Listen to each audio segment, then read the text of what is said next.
Let's jump right into this explainer, because today we are going to completely rethink everything we know about ego, confidence, and what it truly means to be a good person.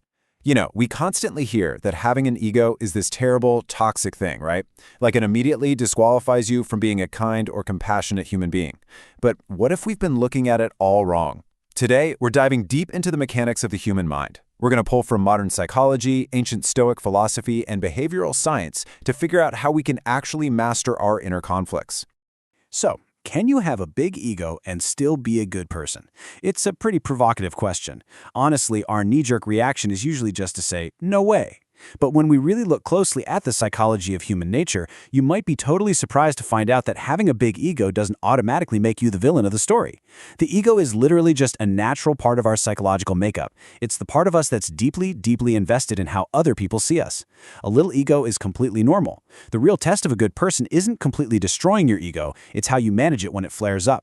The ancient philosopher Epictetus hit the nail on the head centuries ago when he said, "It is impossible for a person to learn what he thinks he already knows." And wow, is that true?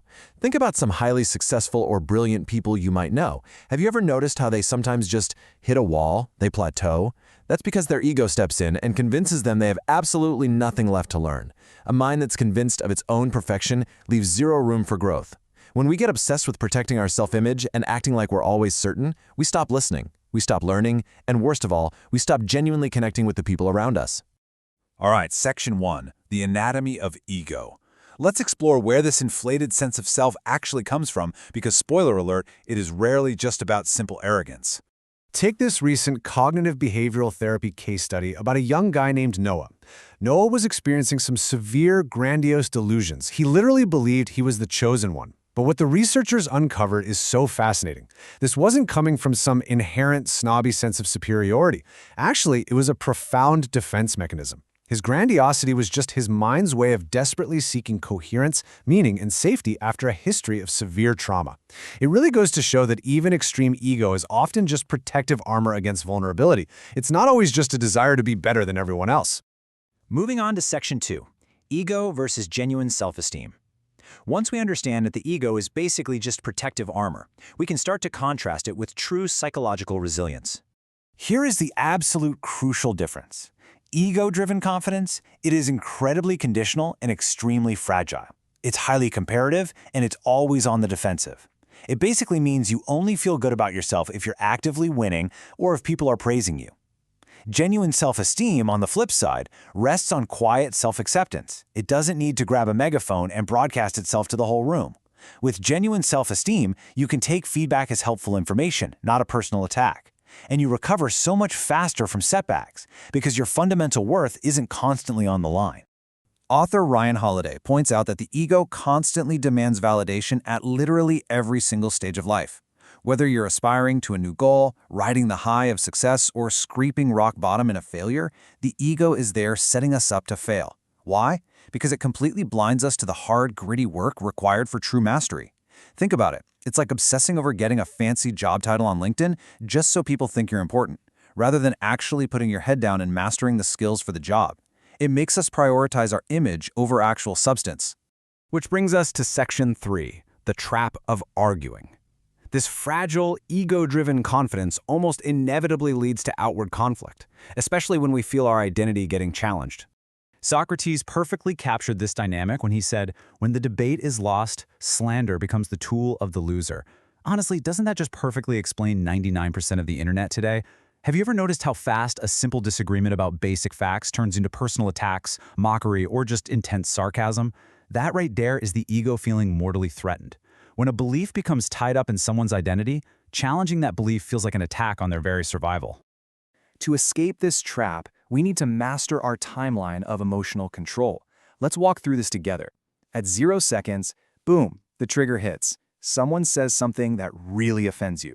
But if you can implement what's called a stoic pause for just 3 seconds, you buy back control of your own brain.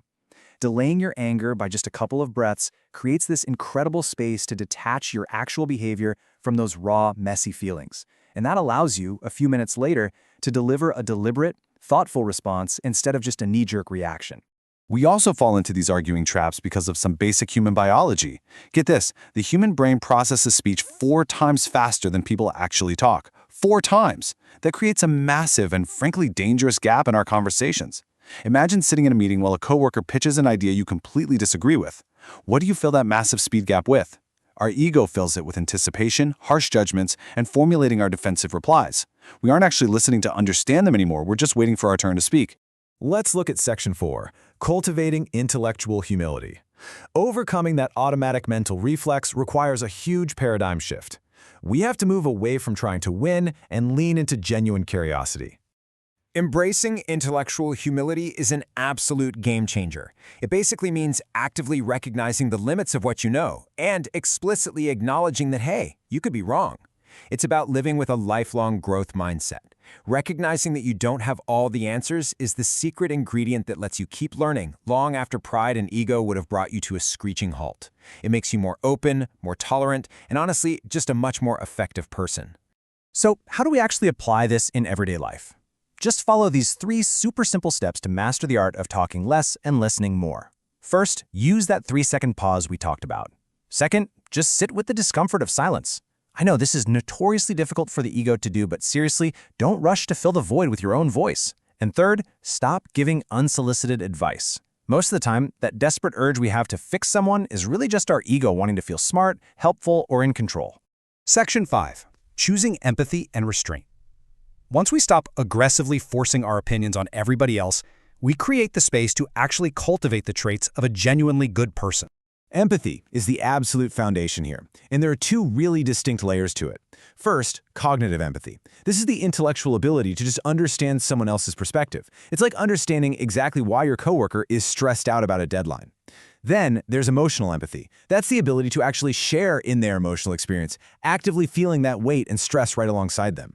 A defensive ego blocks both of these, but when we consciously drop our defenses, we can truly connect.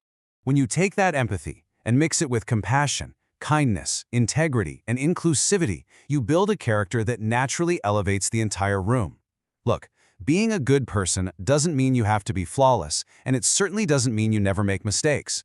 It just means you consistently prioritize these pro-social traits over your own fleeting egotistical need to be right, be the loudest, or be the smartest person in the room. This shift changes everyday interactions entirely.